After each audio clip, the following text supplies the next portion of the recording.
देवतुल्य भाइयों, मां शक्ति।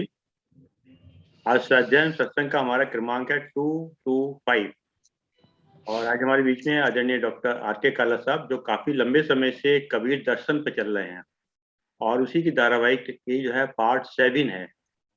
तो हम आदरणीय एन.के. नैब साहब से निवेदन करते हैं, जो additional commissioner retired income tax हैं, कि 2 शब्द आदरणीय डॉक्टर आर.के. काला साहब के शरण है। आदरणीय नैब साहब। बहुत बहुत धन्यवाद अरविंद शर्मा जी। ये आज 225वां सोपान है हम लोग की जूम मीटिंग का। अध्यात्म का कह लीजिए, ध्यान का कह लीजिए, योग चर्चा की कह लीजिए, किसी भी तरह की चर्चा, मतलब सांस्कृतिक कार्यक्रमों का समझ लीजिए। 225 कहना बहुत आसान है, लेकिन उसको कंटिन्यूटी में बनाए रखना ये अपने आप में बहुत बड़ी बात है। और देखते देखते कैसे ये 25 हुए, 50 हुए, 100 हुए, 150 हुए, हम लगे लगा था अब खत्म होगा, 200 हो गए, 225 हो गया, और अभी तक जो मेरे को पता है उसमें मई तक के कार्यक्रम बुक हो चुके हैं अरविंद शर्मा जी द्वारा। तो ये एक बहुत उपलब्धि है, बड़ी उपलब्धि अरविंद शर्मा जी की। और आज कालरा साहब बोल रहे हैं, कालरा साहब रिटायर्ड प्रोफेसर हैं, जो शिक्षक हैं, और जब ये बोलते हैं तो एक ऐसे बोलते हैं जैसे कोई शिक्षक अपने छात्रों को शिक्षा दे रहा हो, उनके मन को, उनके दिमाग को पूरी तरह से अपनी कही बातों से भर देना चाहता हूं। लेकिन अजीब बात यह है कि ये कॉमर्स के टीचर हैं, लेकिन ये कबीर के ऊपर इनका इतनी कहना चाहिए पकड़ है कि हमने देखा पिछले कितने ही सोपानों में कहीं कोई चर्चा होती है, या कभी वो इंट्रोडक्शन में आते हैं, या कभी क्वेश्चन आंसर में आते हैं, या कभी किसी ने कुछ दूसरे वक्ता उन्होंने कुछ बोला, तो ये जब अपना उदाहरण पेश करते हैं, अपना उदाहरण प्रस्तुत करते हैं, तो उसमें कबीर की कोई ना कोई उक्ति, कोई ना कोई वाणी इनके पास हमेशा मौजूद रहती है। ये पूरी तरह कबीर के रंग में रंगे हुए हैं।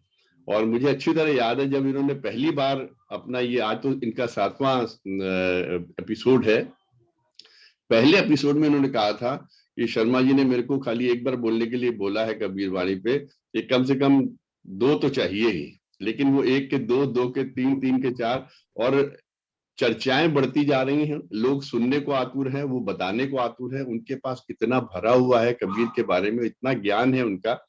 मतलब तो जब वो चर्चा में आते हैं, बातचीत करते हैं, तो समझ में नहीं आता है इनको किस, मतलब हर कहना चाहिए ओकेजन के लिए, हर अवसर के लिए उनके पास कबीर की कोई ना कोई वाणी, कोई ना कोई उक्ति हमेशा मौजूद रहती है, और उनकी वाणी के आधार पर वो अपनी बात को कहते हैं। ये उनका अध्ययन ये है, इसके बारे में उसको मैं नमन करता हूं, और उनके अध्यात्म को नमन करता हूं, उनकी कबीर के बारे में उनका जो शोध है उसको नमन करता हूं। और आज पुनः उनके जो 7वां उनका सोपान है, उसमें मैं उनसे पूरी नम्रता के साथ, पूरे आदर के साथ मैं उनको उनका स्वागत कर रहा हूं कि वो आए और अपनी वाणी पुनः बताएं। धन्यवाद। आदरणीय श्री आर.के. काला साहब। धन्यवाद। श्री नमन है, और शुरू करते हैं, इसको आगे बढ़ाते हैं।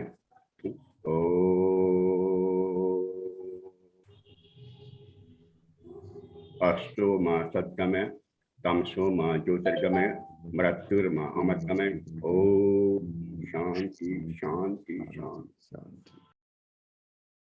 लास्ट टाइम हमने कबीर का रहस्यवाद इसको कुछ डिस्कस किया था। इसी कड़ी को आगे बढ़ाते हुए आज रहस्यवाद पे ही बात कर लेते हैं। रहस्यवाद का मतलब था प्रेम। प्रेम को अंग्रेजी में कहते हैं पल्स ऑफ लव, और लव में 4 अक्षर जो हैं वो इंडिकेट कर रहे हैं love means lake of sorrows और वैली ऑफ एनिमिटी। संसारी प्रेम दुखों का घर है, शत्रुता का खजाना है, लेकिन ईश्वरीय लव जो है वो तारता है।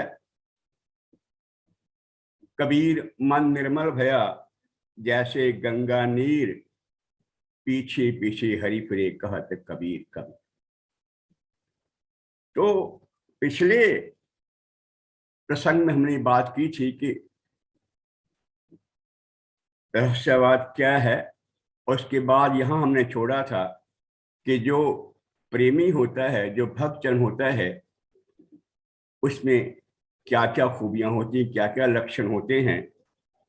प्रेमी स्वीकार भाव में रहता है, जो है सो है, इसको स्वीकार करता है, उसमें कोई मील में नहीं मारता और कोई उसमें शिकवा नहीं करता। जैसा हो रहा है उसको स्वीकार है, वो हमेशा पॉजिटिविटी में रहता है। और जरा सा रिकैप करके देखिए पीछे हमने क्या डिस्कस किया था। निर्गुण राम जपो रे भाई, निर्गुण की गति लखी ना जाए। निर्गुण राम जपो रे भाई, अवगत की गत लखी ना जाए। कि ऐ इंसानों, निर्गुण से प्रेम करो और इसकी जो गति है वो मोक्ष है, बेशक नजर नहीं आती। निर्गुण राम क्या, राम इसलिए कहना पड़ा क्योंकि रामानंद एक शिष्य थे। अगर राम ना कहते तो रामानंद की नाराजगी होती, गुरु की नाराजगी होती, जो उन्हें स्वीकार नहीं था। दूसरे संसार से जुड़ना चाहते तो प्रचलित शब्द राम था, जिसको लेकर के आगे बढ़ते रहे, उसमें कहीं कोई इतराज नहीं था। मुसलमानों को भी ये पसंद था, स्वीकार था, और हिंदुओं को स्वीकार था। तो उन्होंने जिस निर्गुण का जिक्र किया, जाके मुख माथा नहीं, ना ही रूप अरूप, जाके मुख माथा नहीं, ना ही रूप कुरूप, पहुप वास्ते पासरा, पहुप वास्ते पातरा, ऐसा तत्व अनु। जो जिस तरह पहुप में वास होती है, जैसे गंधी होती है पुष्पों में, वैसे ही कण कण में, गोशे गोशे में, हर प्राणी में जो सर्वज्ञ, सर्वव्यापक, सर्वत्र राम है, उसके दर्शन संत कबीर करते हैं। तो कबीर का रहस्यवाद में 2 बातें थी। एक साधनात्मक रहस्यवाद, दूसरा भावात्मक रहस्यवाद। साधनात्मक रहस्यवाद में वो कुंडली जगाने पर जोर देते हैं कि शरीर में जो चक्र हैं, उन चक्रों को मूलाधार से लेकर के स्वादिष्ठान, मणिपुर, अनाहत, विशुद्ध, आज्ञा और आज्ञा तक पहुंच करके अपने अपने रस से अलग हो जाते हैं। लेकिन एक जब कुंडली ससुराल में जाती है तो वहां जो रस झड़ता है, उस रस का उन्होंने जिक्र किया। अवधू गगन मंडल घर कीजे, अवधू गगन मंडल घर कीजे, अमृत झरे सदा सुख उपजे, बंक नाल रस पीजे। इस तरह से कुंडली के द्वारा गगन मंडल में औंधा कुआं,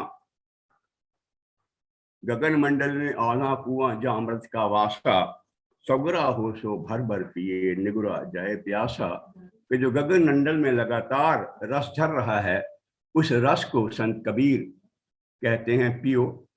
और साधक जो नाथ पंथ के हैं, वो हमेशा उल्टी जीभ करके वहाँ रस पीने का अभ्यास करते हैं, ताकि शरीर अमर हो जाए। पर शरीर अमर तो कभी होता ही नहीं, अमर तो आत्मा है जिसने कभी मरना नहीं है। तो इनका ये कहना, गगन अवधू गगन मंडल घर कीजे, अमृत झरे सदा सुख उपजे, बंक नाल रस पीजे। रस गगन गुफा में अजर झरे, रस गगन गुफा में अजर झरे, बिनु बाजा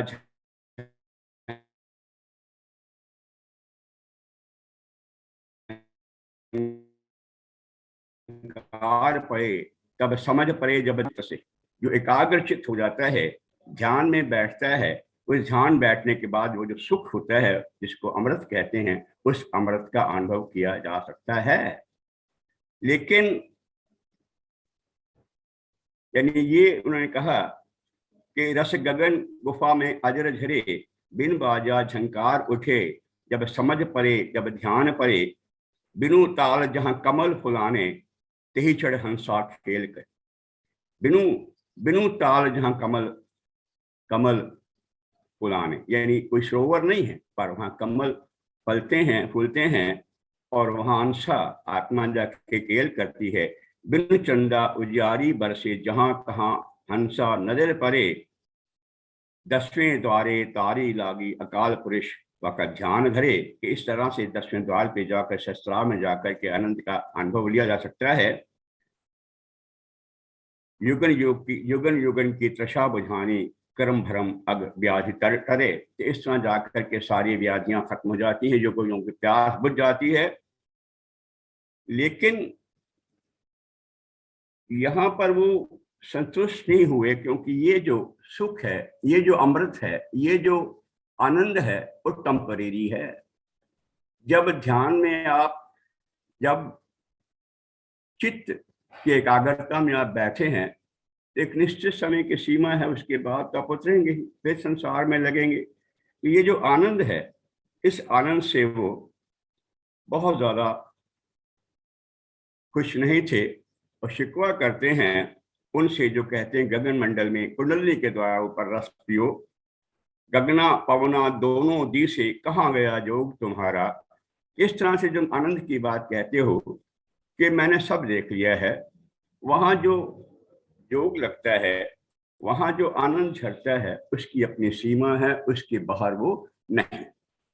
पर मैं तो ऐसा अमृत पीना चाहता हूँ, पोस्ट भंग अफीम मत उतर जान प्रभात, नाम खुमारी नान का चढ़ी रहे दिन रात। गुरु नानक आदि ग्रंथ में गुरु नानक जी कहते हैं कि मैं जितनी बाकी नशे हैं, चाहे वो शराब का है, बियर का है, या भांग का है, ये सब उतर जाते हैं, पोस्ट का है, डोडे का, सब उतर जाते हैं, टेम्परेरी हैं। लेकिन मैं ऐसे नशे में डूबा हूँ, नाम खुमारी नान का चढ़ी रहती है, चारों हर वक्त आठों पहर मुझे चढ़ी रहती है। ऐसे मैं अमृत का अनुभव करना चाहता हूँ। तो यहाँ से वो प्रेम की ओर मुड़ जाते हैं। अब तक जो साधनात्मक रहस्यवाद था, जब प्रेम की ओर मुड़ जाते हैं, तो प्रेम की बारे में उन्होंने फिर जिक्र किया। मैंने कहा था लास्ट टाइम कि प्रेम जो है वो निर्गुण से प्रेम भी करते हैं और निर्गुण को सगुण मान करके भी प्रेम करते हैं। तो जब निर्गुण से प्रेम करते हैं, तो निर्गुण से प्रेम या तो गुरु के माध्यम से हो सकता है, या ईश्वर के बंधुओं के माध्यम से हो सकता है, या उनके संतों के माध्यम से हो सकता है, या निराकार के जो विशेषताएं हैं उनको आत्मा में हैं, उनको सदा जागृत रखें, याद रखें, स्मरण रखें, तब उसमें हो सकता है। एक बात जरा सी मैं कहूँ कि उन्होंने प्रेम को बेशक जोर दिया है, स्ट्रेस किया है, पर एक जगह उन्होंने मन को कंट्रोल करने की बात भी कही है। सर्वानंद वो चारों वेदों के, 6 शास्त्रों के, 18 पुराणों के और बाकी सब जितना भी लिटरेचर हमारे हिंदुस्तान में उपलब्ध है, उन सबको पढ़ा।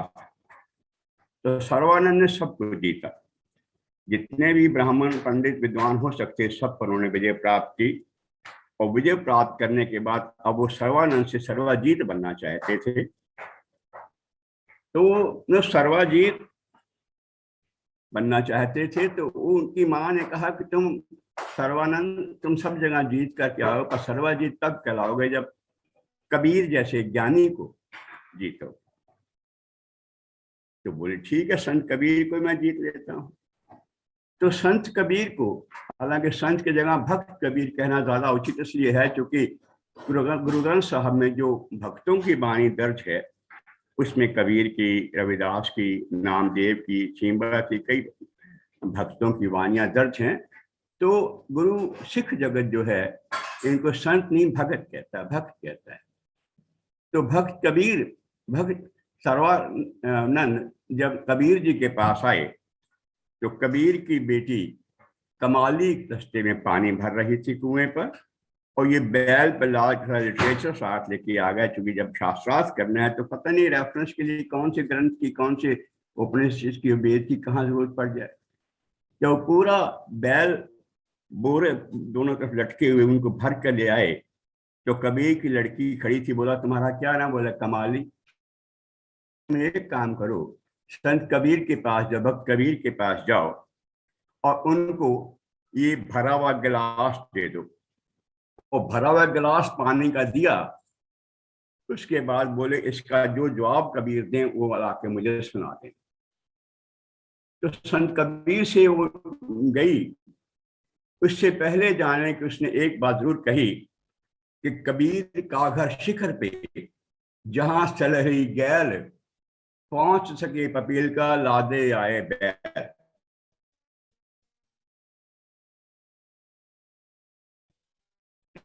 संत कबीर का घर शिखर पर है, ऐसी अवस्था उनसे लेकर के वो शास्त्र लेकर के आ गए। खैर वो सुना, हैरान तो जरूर हुआ लेकिन चुप रहा। संत कबीर के पास जब वो लेके चली गिलास भरा पानी का, तो कबीर ने कोई जवाब नहीं दिया। उसके अंदर एक सुई डाल दी और सुई डाल के कहा कमाली इसको जा करके उनको दे दे। सर्वानंद के पास वो लड़की वापस आ गई, बोली गिलास आपका पानी का भरा हुआ था, ये वापस लाई हूं। तो सर्वानंद बोले उन्होंने क्या कहा? क्या है? बोले कहा कि कुछ नहीं, एक जेस्चर था, उन्होंने एक सुई इसमें अंदर डाल दी है, वो इसमें जरूर, ये उनका जवाब था। तो सर्वानंद समझ तो गया कोई बात जरूर है, इतना बड़ा पहुंचा ज्ञानी जो है वो आज मुझे मिला है। अंदर ले गई कमाली उनको, जाकर के उनको आसन दिया, कबीर साहब ने बैठो। जब बैठ गए तो उन्होंने एक बात कही, महात्मा कबीर आपने इसके अंदर सुई डाली क्या था? तो कबीर ने भरा भेजा, इसका मतलब क्या था? तो सर्वानंद ने गर्व से कहा कि मैंने भरा गिलास पानी के लिए भेजा है, जितनी विद्याएं उपलब्ध थी, जितने ग्रंथ उपलब्ध थे, जो भी इतिहास थे, स्मृति थी, ग्रंथ थी, मैंने सबको पढ़ डाला, इसके अंदर कुछ और भर नहीं सकता, भरा वो गिलास मैंने भेजा है। तो कबीर ने उत्तर दिया इसमें सुई डाली, मैंने सुई को भी अब्जॉर्ब कर गई है, कहीं पानी बिखरा नहीं है, ऐसे जो मेरा ज्ञान है तेरे सारे पखंड को निकाल के बाहर कर। कोई बात नहीं।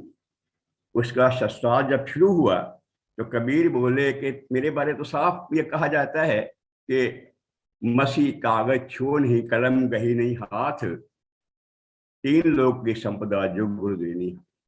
मेरे पास तो कोई पढ़ाई लिखाई है नहीं, फिर भी जो ज्ञान मुझे मेरे गुरु ने दिया उसके बाबत मैं कुछ बोल सकता हूं तो मैं बात करूंगा। मैं आपसे शास्त्रार्थ नहीं कर सकता, पर एक काम करता हूं, आप मुझे शास्त्रार्थ में जीतने आए हो ताकि लोगों को ये प्रमाणित कर सको कि मैं हार गया हूं, तुम ऐसा करो। बोले हाँ ठीक है, मैं ये चाहता हूं। बोले ऐसा तुम अपने हाथ से स्वयं एक कागज पे लिख लो कि मेरी कबीर से बहस हुई और उस वाद विवाद में कबीर हार गए, मैं उस पर अंगूठा लगा दूं। बोले ये तो बड़ी अच्छी बात है, बिना शास्त्रार्थ की मुझे जीत मिल रही है। उन्हें एक कागज पे लिखा कि कबीर से आज मेरी लगातार कई घंटे बहस हुई, शास्त्रार्थ हुआ जिसमें कबीर हार गए और सर्वानंद विजयी हुआ, और उसके बाद लिख करके ले आया और उसके ऊपर अंगूठा कबीर का लगवा लिया और फोल्ड करके बड़ी खुशी खुशी वापस बैल को लेकर के अपनी माँ के पास। माता से बोला आप कहती थी इस ज्ञानी को जीतो, मैंने उस ज्ञानी को जीत लिया, अब तुम मुझे अब सर्वानंद की बजाय सर्वजीत कहो। बोली लाओ वो कागज क्या है जो लिखा हुआ था। वो जब कागज खोला तो माँ ने कहा पढ़ो क्या लिखा हुआ। उसमें लिखा था कि आज मेरी और संत कबीर के बीच बड़ी लंबी वार्ता हुई जिसमें मैं हार गया और कबीर जीत गए। हैरान हो गया कि मैंने स्वयं लिखा, फिर गलती कैसे हो गई। माँ ने कहा बेटा जाके फिर बड़ा शास्त्रार्थ कर, फिर ठीक से लिख के। बड़े शर्मिंदा हुआ पर वापस चल दिया, माँ के कहना था सर्वजीत बनना चाहता था। फिर कबीर के पास आए, बोले महात्मा मुझसे गलती हो गई, मुझसे लिखने में कुछ भूल हुई है, अब मैं आपसे शास्त्रार्थ करना। तो बोले शास्त्रार्थ क्या, तुम फिर नया कागज लिख लो, कोई बात नहीं, गलती इंसान से होती हो गई होगी।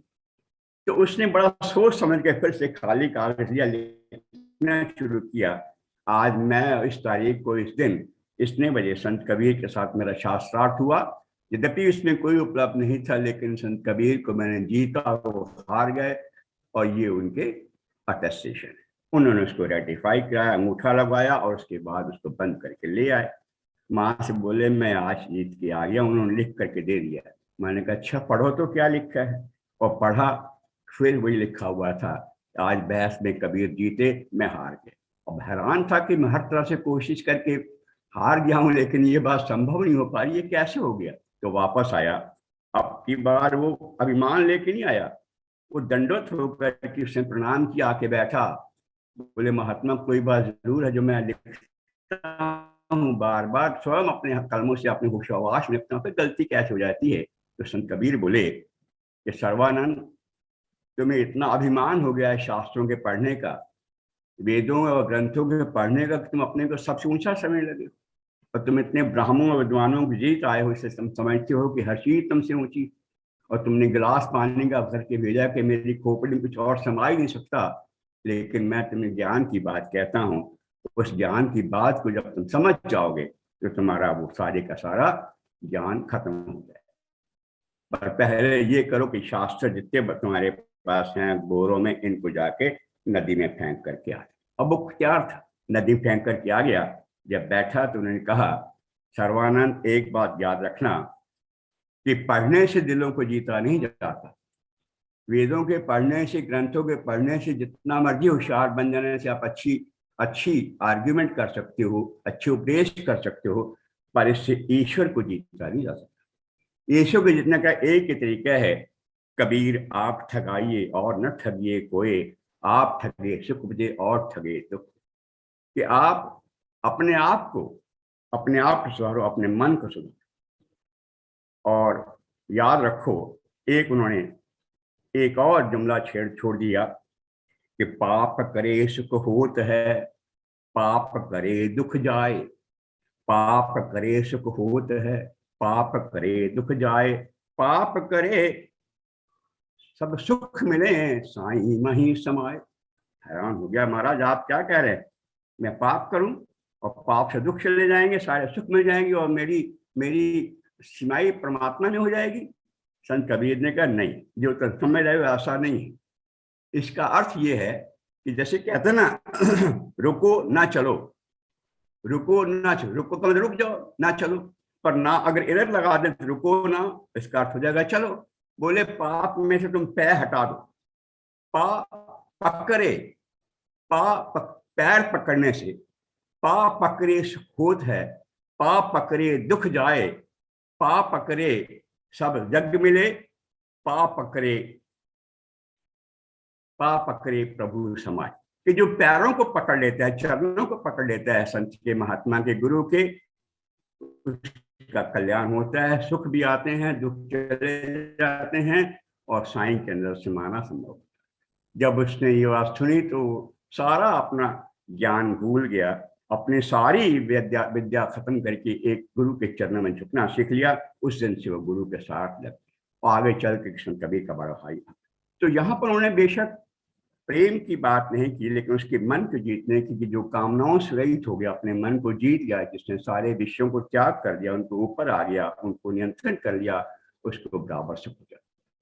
और जिसको ज्ञान हो जाता है तो ज्ञान में भक्ति के बिना फिर भी ज्ञान से बेड़ा पार, ज्ञान में भी भक्ति की जरूरत पड़ती। एक दफा क्या हुआ, जब संत कबीर वापस काशी से जाना चाहते थे मगहर को, क्योंकि लोगों का मानना ये, जब मगहर में उनका जन्म हुआ तो जो जन्म का स्थान होता है ना, वहाँ तो प्रेम रहता ही रहता है। हम भी जब नौकरी करते थे कॉलेज में ये कहा करते थे कि नौकरी करके अपना सहारनपुर में मकान है, वहीं से एजुकेशन लिया, वहीं बचपन खेले हैं, तो वहीं वापस लौट जाएंगे जाकर। लेकिन जो समय बीतता चला गया त्यों त्यों यादें भूलती चली गई, क्योंकि ये लगा हमारे साथ के पढ़े सारे स्टूडेंट्स कहीं अलग लगा गया होंगे, दूर चले गए, कौन हमको मिलेगा। और फिर कुछ ऑफर से मकान बनाने की सुविधाएं संभव हुई तो मकान बना ले यहीं पर, जब यहाँ बना तो सहारनपुर भूल गए। तो उन्होंने भी यही बात कही कि यहीं पर जहाँ पर भी आप हैं वहीं पर सुखी हैं। तो संत कबीर ने कहा कि मैं घर जाना चाहता हूँ। तो लोगों ने कहा महाराज आप उल्टी गंगा बहाना चाहते हैं, आप उल्टी गंगा बहा रहे हैं।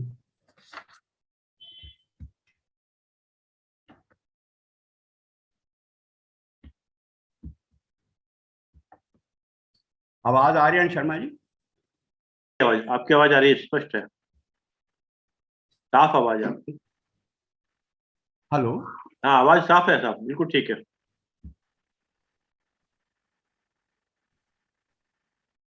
हेलो। हाँ, आवाज आ रही है सर, आवाज आ रही है आपकी।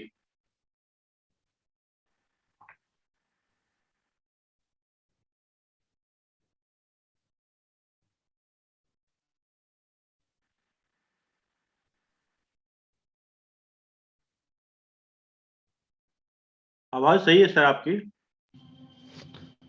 आपकी आवाज साफ साफ आ रही है कालरा साहब, बिल्कुल स्पष्ट आ रही है। आप जारी रखें, लगता है हम लोग की आवाज इन तक नहीं पहुंच पा रही है। अच्छा, हम्म। आपकी आवाज आ रही है सर। हेलो। हाँ, आ रही है आवाज सर, आपकी आवाज तो साफ है। जरा अपना वो देना, मोबाइल।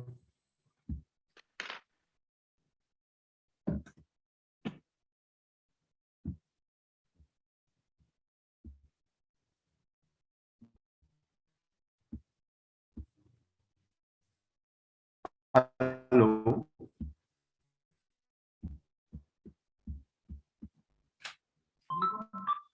अरविंद जी, हाँ, आवाज आपकी साफ आ रही है सर। आवाज खत्म हो गई क्या? नहीं नहीं, आवाज आ रही है आवाज, आपकी आवाज। नहीं नहीं, हेलो। हाँ आवाज आ रही है सर। हेलो। जरा वो चालू करना बेटे, मम्मी वाला। हाँ, पूछे मम्मी से चालू कराना बेटे, अरविंद शर्मा जी के नाम से।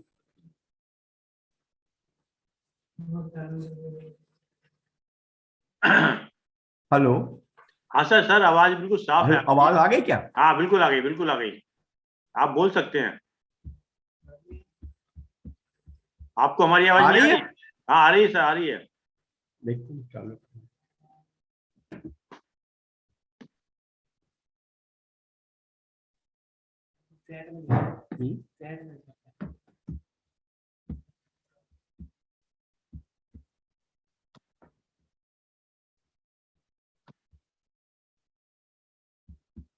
सर आवाज आ रही है, कहाँ है दिक्कत, कहाँ है सर?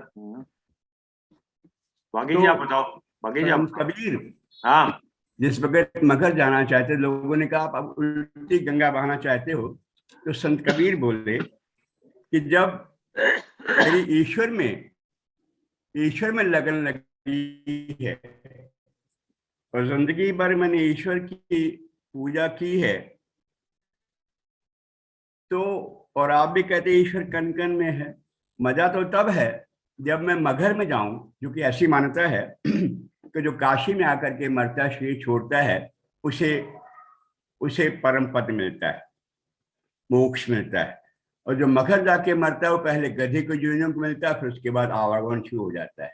तो उन्होंने कहा अगर मैंने ईश्वर की प्रार्थना की है, उपासना की है, तो मजा तब है कि जब मगहर में मरूं मुझको मोक्ष मिले। कोई आदमी पानी में ना जाए तो नहीं भीगता, पानी में जाए और ना भीगे तो ऊंची बात है ना। कोई गृहस्थी ना बसाए और कहे मैं सुखी हूं, होता होगा, पर गृहस्थ बसाए और फिर सुखी रहे तो वो आनंद है नैप साहब। तो उन्होंने कहा कि मैं मगहर जाके मरना चाहिए, देखो क्या होता है। तो वहां संत कबीर ने कहा कि लोग मती के भूरारे, जो काशी तन तजे कबीरा, राम ही कहाँ निहोरा रे। निहोरा कहते हैं एहसान को। अगर मैं काशी में मरता हूँ तो फिर ईश्वर का एहसान क्या है? यहाँ तो गधे भी आके मरते हैं तो मोक्ष चले जाते हैं, पापी से पापी भी आदमी आके मरता है तो मोक्ष मिल जाता है। अगर मुझे मोक्ष मिला तो फिर कौन सी मेरी भक्ति काम आई? मजा तब है जब मगर मरूंगा मुझे मोक्ष। तो लोग भोले हैं जो ऐसी बातें करते हैं, भोरा मैंने भूरा। लोग मती की भूरा रे, जो काशी तन तजे कबीरा, राम कहाँ निहोरा रे। जो जन भाव भक्ति कछु जाने, ताको अचरज कहा, जो जल में जल पैसे निक्षे त्यों धर मिलो जला।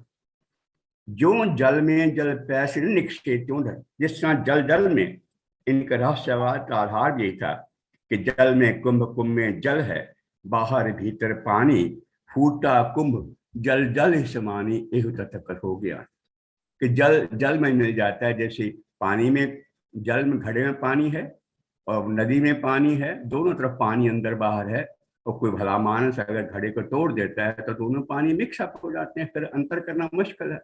हेरत हेरत हे सखी रहा कबीर, यानी हेरते हेरते ऐसी अवस्था आ गई कि कबीर मिल गया जा करके पानी के अंदर। तो उन्होंने कहा वहां जाके मरना चाहता हूँ।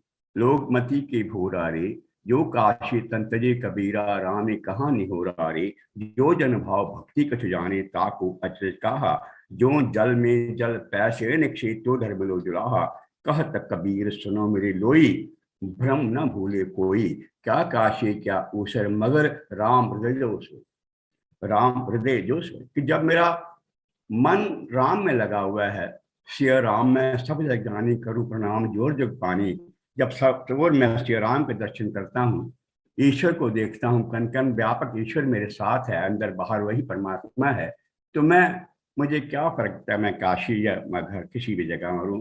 तो उनकी इस फिलॉसफी का कोई काट नहीं था, सबने हाथ जोड़े, महाराज जो आप कह रहे हैं वो सत्य है। तो संत कबीर जब साकार के रूप में निर्गुण को बुलाते हैं, तो एक जगह मैंने जिक्र किया था कि प्रेम वो प्रियतमा के रूप में ईश्वर को, अपने आप को प्रियतमा मानते, उनको प्रेयसी इष्ट प्रिय मानते हुए कहते हैं कि तड़पे बिन बालम मोर जिया, तड़पे बिन बालम मोरा जिया, दिन नहीं चैन रात नहीं निंदिया, तड़प तड़प के भोर की। कि मैं ईश्वर तेरे बिना, ऐ मेरे पति, मैं तेरी पत्नी हूं, मैं तेरे बिना रह नहीं सकती। तो उनका ये भाव, तड़पे बिन बालम मेरा जिया, दिन नहीं रैन नहीं रात नहीं, दिन नहीं चैन रात नहीं निंदिया, तड़प तड़प के भोर किया। बहुत दिनन की ज्योति, बहुत दिनन की ज्योति, बाढ़ तुम्हारी राम, दिल तरसे तुझ मिलन को, मन नहीं बिसर। कई दिनों की मैं बात कर रही हूँ ईश्वर, ऐ मेरे पति तू कब आके, हरि मेरा पीव, हरि मेरा पीव, माई हरि बिन रह न सके मेरा जीव, हरि मेरे पीव में हरि की बहुरिया, राम बड़े मैं छुटक लहुरिया, किया श्रृंगार मिलन के ताही, कहे न मिलूं राजा राम गोसाई, अब की बेर मिलन जो पाऊं, कह कबीर भवजल। इस बार परमात्मा अगर तेरा मेरा मिलन हो जाता है और हो गया, तो फिर मैं तुझे छोड़ने वाली नहीं। तो ये उनका भाव कि मैं ईश्वर तुझे याद कर रही हूं तो क्यों आके दर्शन ही देता। और जब ईश्वर मिल गया, मिलन का आनंद देखिए। नैनों की कर कोठी पुतली पलंग बिछ, अब मैं नानों की कोठी, इस काया को कोठी बना लेती हूँ और इसमें चिक पलकों की डाल देती हूँ। नैनों की कर कोठी पुतली पलंग बिछाए, पलकों की चिक डार के पी को लीजिए रिझाऊं। कि मैं अब तुझे छोड़ने वाली नहीं हूँ, पति तो मुझे मिल गया है, मैं तेरे साथ आनंद मिलन को आनंद कर रही हूँ, ले रही हूँ। और ये जो एकता हुई है, ये जो एकात्मक प्रेम हुआ है, उन्होंने कहा कि मस्त हो गया। क्यों खोल, कि अगर मुझे हीरा मिला है तो उसे सबके सामने क्यों खोलता, पता नहीं कोई चोर डाकू मिल जाए ले जाएंगे। जैसे एक दफा संत कबीर ने कहा था कि हीरा वहां न खोलिए जहां कुंजड़न की हाट, हीरा वहां न खोलिए जहां कुंजड़न की हाट, चुपकी बांधो गाठी चालो अपने बाट।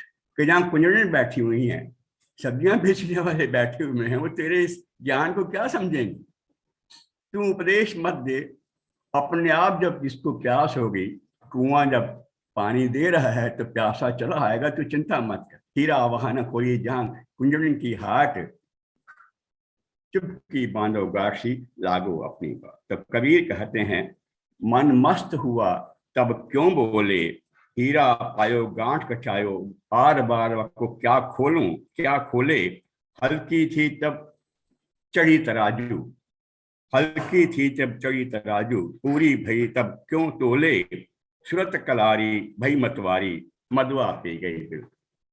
कि जब जब कलारी के यहाँ बैठ गए, मदवा पीने के लिए तैयार हो गए और बिना तोले ही जितना मिलता है पी जाती हूँ, तो उन्होंने कहा कि सूरत कलारी भई मतवारी, मदवा पी गए बिन तोले। हंसा पायो मान सरोवर, हंसा पायो मान सरोवर, ताल तलैया क्यों डोले। तेरा साहब है खट भीतर, तेरा साहब है गट माही, बाहर नैना क्यों खोले। कहत कबीर सुनो रे संतो, कहत कबीर सुनो रे साधो, साहब मिल गया तिल को। यानी अपने ही घट में मुझे मेरा साहब मिल गया। और मुझे अब कहीं जाकर के इस गठरी को, इस प्रेम रूपी आनंद को कहीं और शेयर करने की जरूरत क्या है, क्योंकि सुखों को आदमी अकेले ही भोगना चाहता है और दुखों की जगह जगह चर्चा करता है, ताकि मर दुख जो है किसी तरह से बांट लें लोग। सुखों को भी ऐसा बांटना चाहिए, पर वो कहती है, आत्मा कह रही है, प्रभु अब तेरे साथ मेरा जो मिलन हुआ है, मैं इस मस्ती में आ गई हूँ, अब मुझे कहीं और जाने की जरूरत नहीं। और ये एकत्र हुआ है इष्ट के साथ, आत्मा का परमात्मा के साथ जो ये मिलन हुआ है, उसमें फिर महात्मा कहते हैं संत कबीर, हमन इश्क मस्तान, हमन है इश्क मस्तान। ये जो एकता है, एकत्व है आत्मा का परमात्मा के साथ, ये मस्ताना इश्क है। हमन है मस्ताना, हमन है इश्क मस्ताना, हमन को होशियारी क्या, हमारा यार हम में है, हमन को इंतजारी।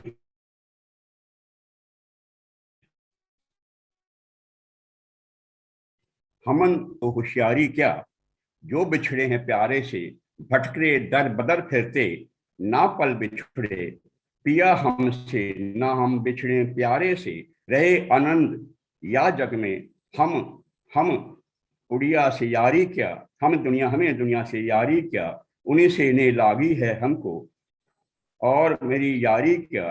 कबीरा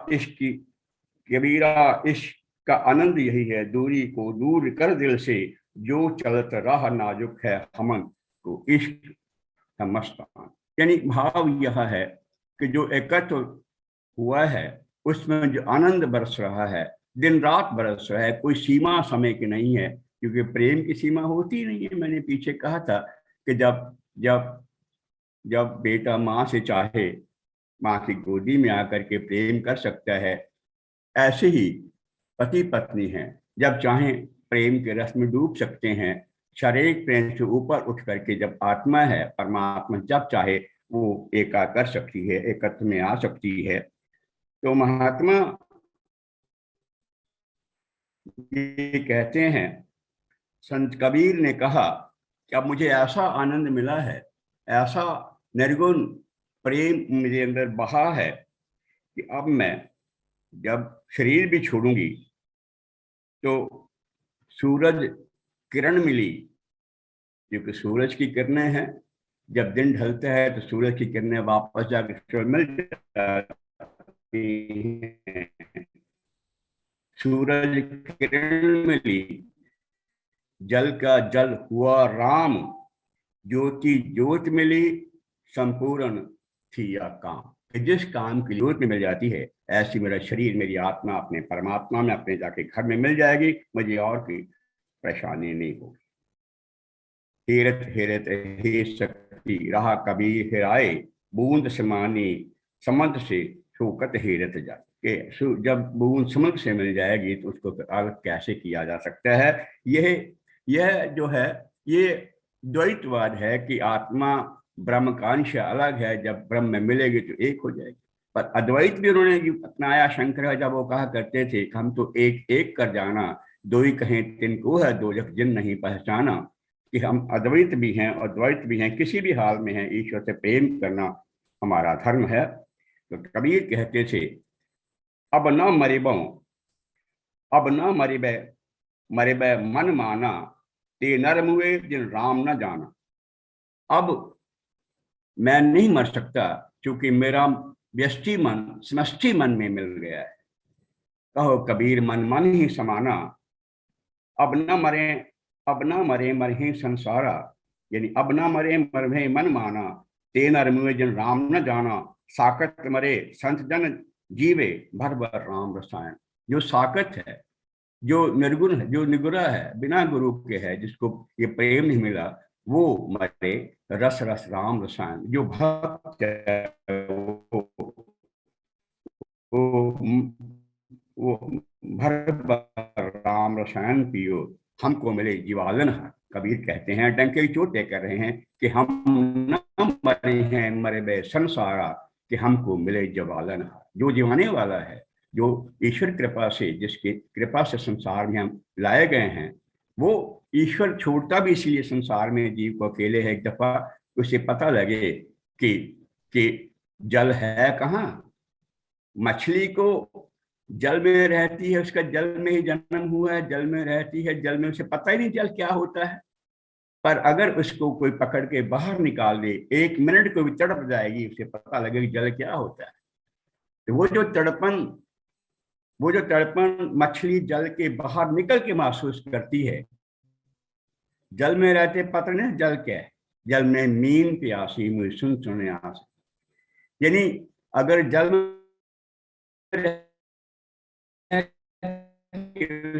इसका कई विषयों में लगन हो गया, तब भी प्यासी जाके मैं मरती हूँ, जल में वापस जाना चाहती है। ऐसे जीव को परमात्मा ने छोड़ा है एक दफा पता लगने के लिए, तुझे तड़प आ जाए कि मैं कहाँ से बिछड़ी हूँ। ईश्वर से मिलने के लिए ईश्वर ने कहा एक दफा बाहर जल से निकल के देख, मैं जो जल हूँ। यानी संत कबीर की वाणी उल्टी रहती। कभी कभी आप आगे चल के देखेंगे उल्टवासियां वहां ये है कि कबीर दास की उल्टी वाणी, कबीर दास की उल्टी वाणी, बरसे कंबल भीजे पानी। अजीब बात है, यानी पानी बरसता है, कंबल भीगता है। तो कबीर कहते हैं कबीर दास की उल्टी वाणी, बरसे कंबल भीजे पानी, कि बरस रहे हैं कंबल। ये मन जो है, ये काम क्रोध लोभ मोह राग द्वेष इत्यादि के जो अग्नि है, उसको बरसा रहा है। और आत्मा तो निर्मल है, रस है, पानी है, वो इससे भीग रही। यानी मन जो आत्मा का उपकरण है, आत्मा का टूल है, जो आत्मा से ही लगातार चेतना प्राप्त कर रहा है। मन अपने आप में जड़ पदार्थ है, जैसे शरीर है। वो जड़ पदार्थ जो है, वो चेतना से ही लेकर के ताकत, चेतना, उस चेतना को ही प्रभावित कर रहा है। तो कंबल बरस रहे हैं, अग्नि के गर्म कंबल बरस रहे हैं, काम क्रोध लोभ मोह इत्यादि के, इन विकारों के, और आत्मा रूपी पानी उसे बर्दाश्त कर रही है। तो कंबल बरस रहे हैं और उसको जल को भिगो रहे हैं, आत्मा को भिगो रहे हैं। होना उल्टा ही चाहिए। तो उन्होंने ये कहा कि मेरा जो व्यष्टि मन था समष्टि मन में मिल गया, इसलिए मुझे मरने के कोई अब है नहीं। मर हम ना मरे हैं, हम मरे हैं तो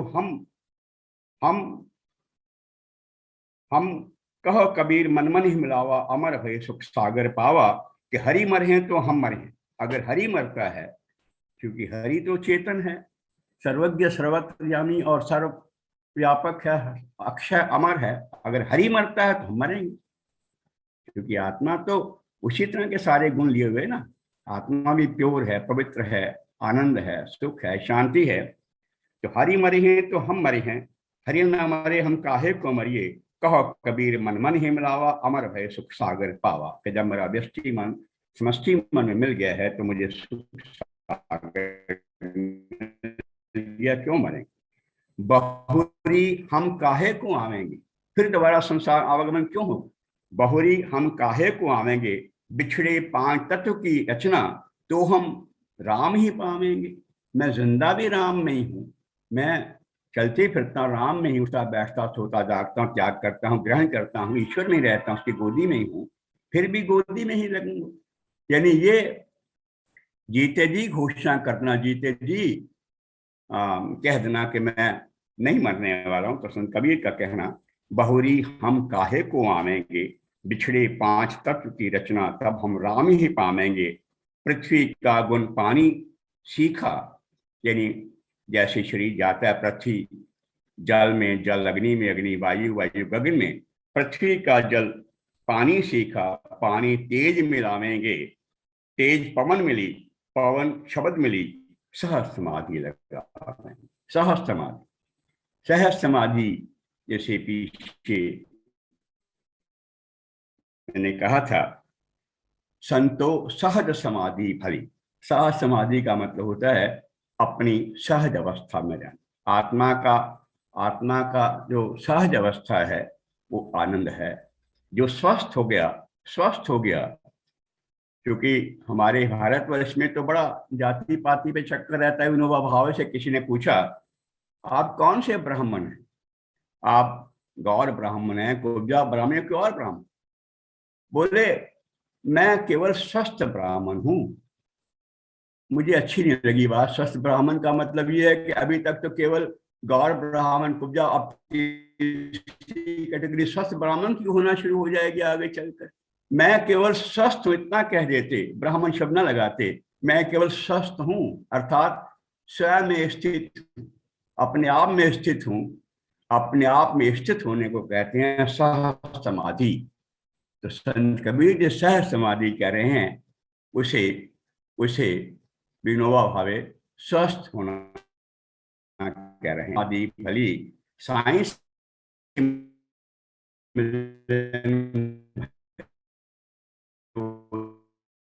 दिन के सूरत ना चली, आरूं खुले नयन में हंस देखूं सुंदर रूप निहार।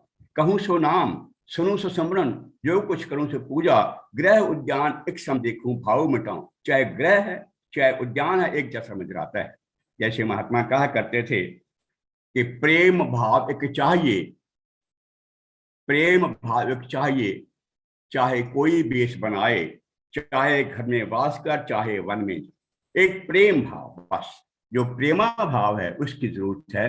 प्रेम भावक चाहिए, भेष कोई बनाए, चाहे वन में वास कर, चाहे गृहस्थ में, चाहे घर में वास कर, चाहे वन को।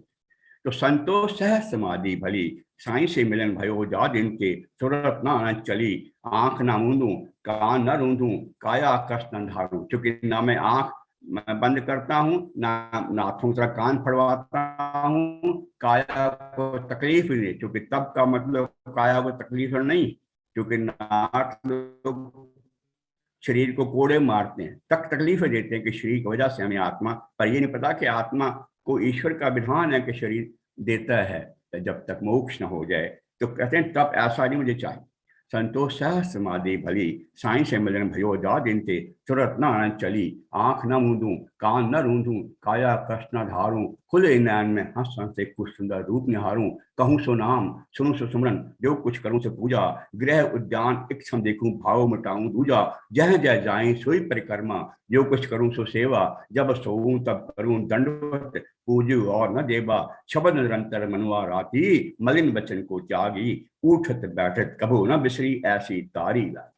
अब मैं ऐसी अवस्था में, जब सहज अवस्था मुझे मिल गई है, इसमें मैं 24 घंटे रह सकता हूं।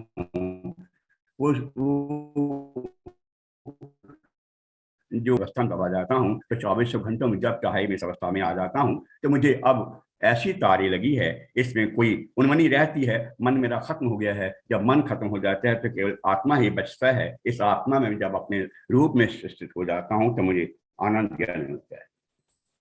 तो महात्मा कह रहे थे कि जो पृथ्वी है उसका जल गुण में मिल गया, और जल का अग्नि में, अग्नि का वायु में, वायु का शब्द में। इस तरह से शरीर जो खत्म हो जाएगा तो हम फिर सहज समाधि जा करके लगाएंगे। अब भी सहज समाधि में हूँ, उसके बाद भी सहज समाधि मिलेगी। तो ये संत कबीर का जो रहस्यवाद है कि जल में कुंभ में जल है, बाहर भीतर पानी, फूटा कुंभ जल जल समानी, ये तथ्य कहो ज्ञानी।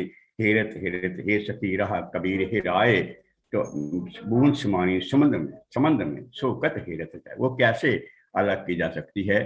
तो और किसी भी भाव में प्रेम करें ईश्वर से, प्रेम ईश्वर से करना है, चाहे द्वैत रूप में चाहे द्वैत रूप में। ईश्वर ही हमारा आधार है, ईश्वर से ही हम निकले हैं, ईश्वर ही हमें पाल रहा है, ईश्वर के अंदर ही हम उठ बैठ रहे हैं, तालियां लगा रहे हैं, इसी में बने हैं। ये हमारा सागर जो है, इसको हरदम महसूस करते रहें। यही अनुभव अनुभव उन्होंने कहा कि जो मैं अनुभव मैं भारी कहूं तो है नहीं, हल्का कहूं तो झूठ, भारी कहूं तो बहुत डरूं, हल्का कहूं तो झूठ, मैं कैसे कहूं कैसा राम है, नाना कभी ना दीठ, आंखों ने कभी मुझे देखा नहीं। अगर हल्का कहता हूं तो डर लगता है गलत कह रहा हूं, भारी कहूं तो झूठ बोलता हूं, इसलिए कहते हैं हल्का है भारी, मैं कैसे, मुझे नैनों से देखा नहीं, पर मैंने अनुभव किया है कि ये वो परमात्मा है जो मैं हूं परमात्मा है मैं हूं, दोनों में कोई फर्क नहीं है। अद्वैतवाद, और अगर फर्क है भी तो ईश्वर की उपासना ही हमारा धर्म होता है। ईश्वर हम तेरे बंदे हैं, हम कृपा करना, दया करना, ऐसे कर्म करवाएं ताकि तेरे सामने उज्जवल मुख लेकर पहुंच सकें, ताकि जब ऑडिट होता है तो बिल्कुल सब कुछ साफ नजर आए, जब तेरे सामने जाएं तो जवाब देने लायक बन सकें कि हमने तेरे लिए जन्म लिया है और तुझको पा लिया है, हमारा काम पूर्ण हो गया है। दोस्तों नमस्कार, कोई कहीं त्रुटि रही हो तो क्षमा चाहते। बहुत बहुत धन्यवाद डॉक्टर आर के कालरा साहब। कबीर दर्शन में चाहे उनका रहस्यवाद हो, चाहे उनका मायावाद हो, चाहे यथार्थवाद हो, उन्होंने जीवन के हर आयाम को छुआ है। हर घटना के लिए, हर अवसर के लिए, जीवन की हर आयाम के लिए उनकी उक्तियां हैं, उनका ज्ञान है। और कबीर के अगर ज्ञान को समझना है तो जैसे उन्होंने उलटवासियों की बात की थी, उलटवासियां देख लें तो उसमें रहस्यवाद भी है और उनके अनुपम ज्ञान के भंडार है कि किस तरीके से उन्होंने चीजों को लिया है, उनकी तरफ से लेके बताया है, कैसे किया है। तो हमें आज उन्होंने इन सब चीजों से साथ अवगत कराया कालरा साहब ने, हम उनके बहुत आभारी हैं। अच्छा लगा। चलिए फिर आज के विचार से हम लोग समाप्त करते हैं। आज का विचार कबीर के ऊपर ही है। कबीर ने कहा कि तुम धोखा खा लो, तुम धोखा खा लो, लेकिन धोखा मत देना। बिल्कुल, तुम धोखा खा लो, धोखा मत देना, क्योंकि इंसान धोखा खा लेने से कुछ नहीं खोता, क्योंकि इंसान धोखा खा लेने से कुछ नहीं खोता, धोखा देने से सब कुछ खो देता है, सब कुछ खो। बहुत सही, बहुत सुंदर। आइए फिर सब लोग अनम्यूट कर लेते हैं, सभी लोग अनम्यूट किया करें ताकि आवाज एक ब्रह्मांड तक पहुंचे। ओम का उच्चारण करते हैं 3 बार।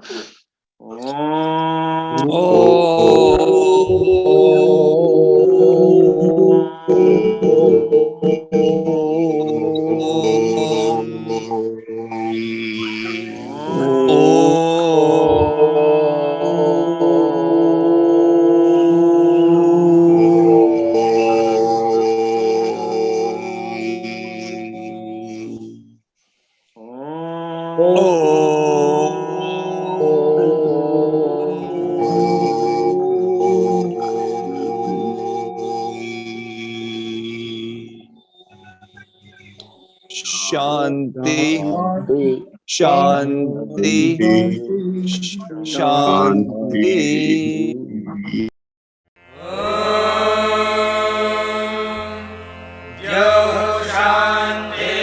शांतिरंतरिक्षं शांतिः पृथिवी शांतिरापः शांतिरोषधयः